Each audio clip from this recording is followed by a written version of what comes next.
السلام علیکم ورحمۃ اللہ وبرکاتہ۔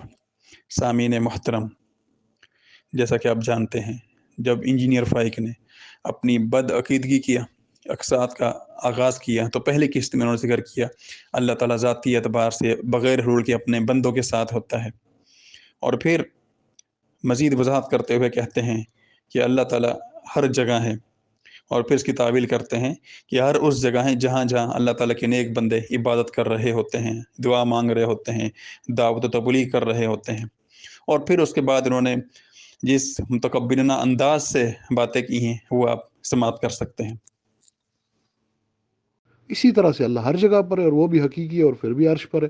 اس میں کیا ہے؟ اس میں کچھ بھی نہیں ہے۔ یہ اصل میں نا انہوں نے بس ان کو بیان نہیں کرنا آیا تھا یہ عقیدہ۔ بہرحال میں نے عبارت پیش کی ہے، میں دیکھتا ہوں کون آتا ہے سامنے۔ اب میں ذرا تماشا دیکھوں، یہ جو کہہ رہے تھے نا کہ پتہ نہیں انہوں نے بہت کچھ پڑھا ہوا ہے عقیدہ اسماء و صفات، اور جو آپ نے وہ گروپ میں وغیرہ، میں دیکھتا ہوں۔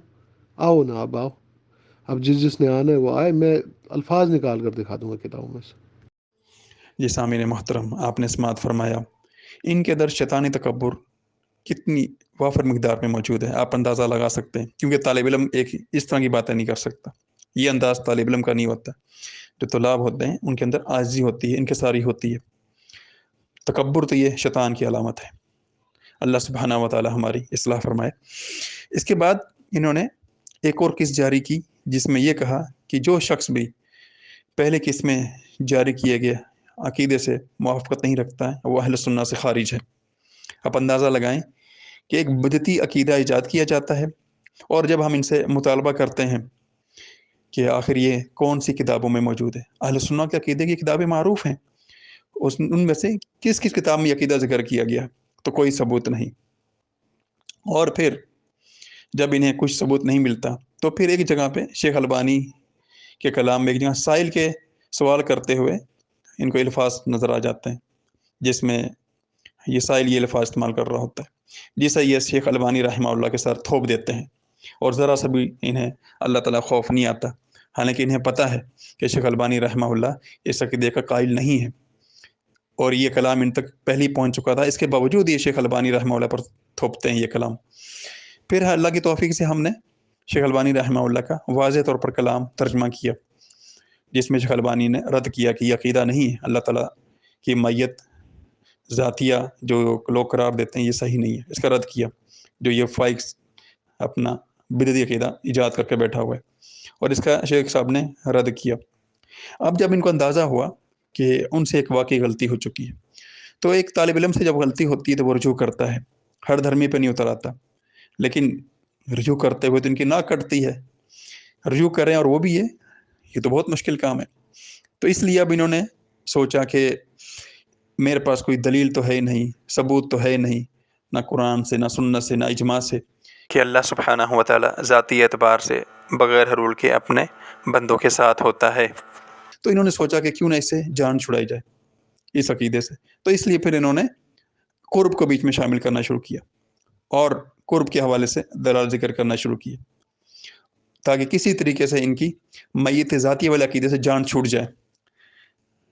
اور اس لیے آپ سماعت فرمائیں، یہ کہہ رہے ہیں کہ قرب پہ بات کرو۔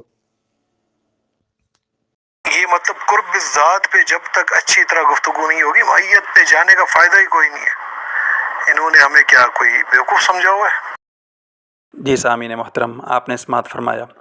حالانکہ آپ پہلے قسط میں ملاحظہ کر چکے ہیں کہ فائق صاحب نے ذکر کیا تھا میت ذاتیہ کا، اور اس کی بنیاد پر لوگوں کو اہل سنت سے خارج کیا، اور اب بھاگ کر قرب کے پیچھے چھپ رہے ہیں۔ جناب، آپ نے قسط کا جو آغاز کیا ہے اس پہ قائم رہیں، جو پہلے قسط میں آپ نے بد عقیدگیاں پھیلائی ہیں اور جسے اہل سنت کی طرف منسوب کیا ہے، اور اب تک آپ نے ایک بھی عالم کی ایسی عبارت پیش نہیں کی جس کے اندر یہ ثابت ہو سکے کہ اللہ سبحانہ و تعالیٰ کی میت ذاتیہ ہوتی ہے۔ یہ ایک بدعتی تقسیم ہے جو آپ نے ایجاد کی ہے۔ اہل سنت صرف دو اقسام بیان کرتے ہیں، میت عامہ اور میت خاصہ۔ یہ جو آپ کی گھر کی ایجاد ہے اس کا کوئی ثبوت پیش نہیں کر سکے۔ جب آپ نے دیکھا اس کا ثبوت نہیں مل رہا تو آپ نے کہا آپ قرب کی بات چھیڑ دیتے ہیں، انا للہ و انا الیہ راجعون۔ کوئی اللہ سے ڈر جاؤ، کوئی شرم و حیا کر لو، اور اپنی بد عقیدگی جو آپ نے بیان کی اسے ثابت کرو، نہیں تو اللہ سبحانہ و تعالیٰ سے توبہ کرو۔ اور آخر میں دوبارہ آپ کا عقیدہ ذکر کرتے ہیں جو آپ پر فرض ہے کہ اس کو ثابت کریں یا پھر اس سے رجوع کریں۔